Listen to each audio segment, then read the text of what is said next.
Lyca productions Subaskaran தயாரிப்பில் அறிமுக இயக்குனர் ஏ.ஆர். ஜீவா இயக்கத்தில் அனுபாமா பரமேஸ்வரன் நடிப்பில் லாக்டவுன் டிசம்பர் 5 முதல் திரையரங்குகளில். மதுரை மாவட்டம் கல்லணை, அச்சங்குளம், டீப்புதூர், நெடுங்குளம் உள்ளிட்ட கிராமங்களில் இயங்கி வரும் கல்குவாரிகளை நிரந்தரமாக மூட வலியுறுத்தி அனைத்து கிராம மக்கள் சார்பில் ஆர்ப்பாட்டம் நடைபெற்றது. விதிகளை மீறி இயங்கி வரும் குவாரிகளில் நிலத்தடி நீர்மட்டம் மற்றும் விவசாயம் பாதிக்கப்படுவதாக ஆர்ப்பாட்டத்தில் ஈடுபட்டவர்கள் குற்றம் சாட்டினர்.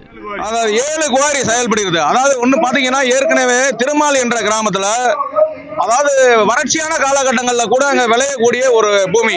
அப்படிப்பட்ட பூமியில பல ஆயிரக்கணக்கான விவசாய நிலங்களை அழித்து கல்குவாரி நடந்து வந்தது. அது சம்பந்தமாக அந்த ஊர் மக்கள்லாம் சேர்ந்து ஒரு போராட்டம் நடத்தி கலெக்டர் தற்காலிகமாக அதை நிறுத்தி வச்சிருக்காரு. இப்ப இதை உணர்ந்த பக்கத்தில் உள்ள கிராம மக்கள்லாம் இன்னும் மீதம் உள்ள குவாரிகள் எல்லாம் மூட கோரி இந்த போராட்டம் நடந்து வருதுங்க. லைகா புரொடக்ஷன்ஸ் சுபாஸ்கரன் தயாரிப்பில் அறிமுக இயக்குனர் ஏ.ஆர். ஜீவா இயக்கத்தில் அனுபாமா பரமேஸ்வரன் நடிப்பில் லாக்டவுன் டிசம்பர் 5 முதல் திரையரங்குகளில்.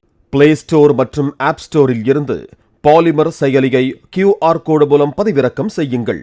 செய்திகளை உடனுக்குடன் பெறுங்கள்.